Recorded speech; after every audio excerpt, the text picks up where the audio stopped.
ஆண்டின் பொதுக்காலம் 12வது வாரம் வியாழக்கிழமை. நற்செய்தி பகுதி மத்தேயு பிரிவு 7 அருள்வாக்குகள் 21 தொடக்கம் 29 வரை. இன்றைய நற்செய்தி பகுதி இயேசுவின் மலைப்பொழிவினுடைய இறுதி பகுதியாகும்.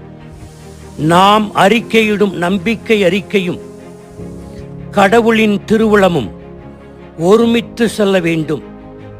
இயேசுவின் போதனையை அடித்தளமாக வைத்து நம் வாழ்வு கட்டியெழுப்பப்பட வேண்டும்.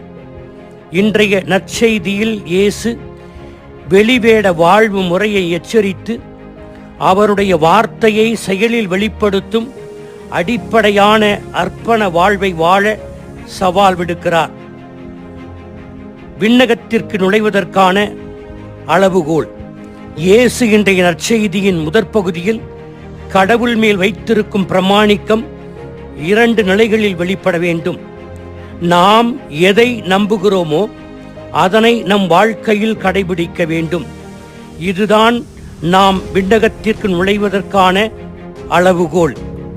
இது திரு அவையை வழிநடத்தப் போகின்ற எதிர்கால தலைவர்களை பற்றி இயேசு பேசுகிறார். அவர்கள் என் பெயரால் இறைவாக்கு உரைக்கலாம், என் பெயரால் பேய்களை ஓட்டலாம், என் பெயரால் வல்லமை மிக்க செயல்களை செய்யலாம்.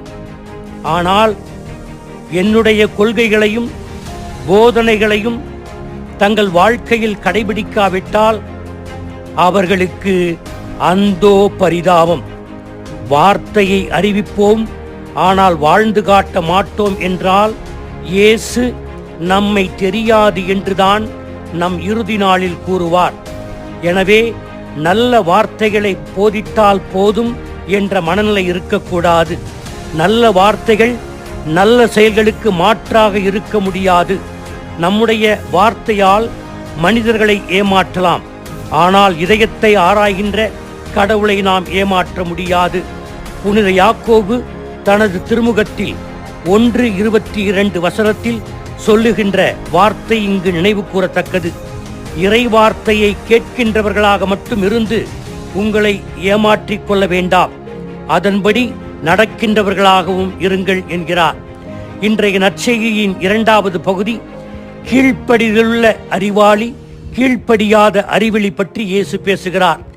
இயேசு தான் நம்புவதை பின்பற்றும் அறிவாளியையும் சமய நம்பிக்கையை கடைபிடிக்காத அறிவிலியையும் இருவகை அடித்தளங்கள் என்ற உருவகம் வழியாக அவர்களுடைய செயல்களை வேறுபடுத்தி காட்டுகிறார். பாறையின் மேல் தனது வீட்டை உறுதியாக கட்டியவன் வாழ்க்கையின் எல்லா சீதோஷ நிலையிலும் காப்பாற்றப்படுவான். ஆனால் மணலில் கட்டிய வீடு மழைக்காலம் வந்ததும் மண்ணாய் போகும் என்று கூறுகிறார்.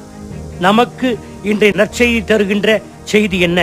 1, நாமும் நம் குடும்பமும் வலுவான அடித்தளத்தில் கட்டியெழுப்பப்பட வேண்டும். பாறை என்ற அடித்தளத்தில் கட்டியெழுப்ப வேண்டும். வலுவான அடித்தளம் எப்போது அமையும் என்றால், நம் குடும்பத்தில் உள்ள அனைவரும் இயேசுவின் கட்டளைகளையும் நாம் அறிக்கையிடும் நம்பிக்கையும் வாழ்வாக்கினால் ஆரோக்கியமான ஆன்மீகத்தில் நம் குடும்பம் வளர முடியும். அன்பு நமது வீட்டிலிருந்தே தொடங்குகிறது. நமது குடும்பத்தில் உள்ள ஒவ்வொரு உறுப்பினரையும் அடுத்தவரையும் இயேசு விரும்புவது போல அன்பு செய்ய வேண்டும். இயேசு விரும்புவது போல ஒருவரை ஒருவர் மன்னிக்க வேண்டும். இயேசு ஒவ்வொருவருக்கும் எப்படி பணிவிடை செய்யும் சேவகராக இருந்தாரோ அதே போல குடும்பத்தில் உள்ள அனைவரும் ஒருவருக்கொருவர் சேவகராக இருந்து வாழ வேண்டும். 2, நம் வாழ்வும் வார்த்தையும் ஒரே நேர்கோட்டில் இருக்க வேண்டும். Not only talkers but also walkers of the word of God. நமது ஞாயிறு வழிபாட்டினுடைய சோதனை களம் அடுத்த வாரம் முழுவதும் நான் என் குடும்பத்தில், என் பணியிடத்தில் எப்படி செய்ய போகிறேன், எப்படி இருக்கப் போகிறேன், என்னுடைய உறவு முறை எப்படி இருக்கப் போகிறது என்பதை குறிக்கிறது. எனவே நாம் நம்முடைய வாழ்வை பாறையின் மேல் கட்டிய அறிவாளியை போல வாழ்கிறோமா, அல்லது மணலில் கட்டிய அறிவிலியை போல வாழ்கிறோமா என்பதனை சிந்தித்து பார்ப்போம். ஆமேன்.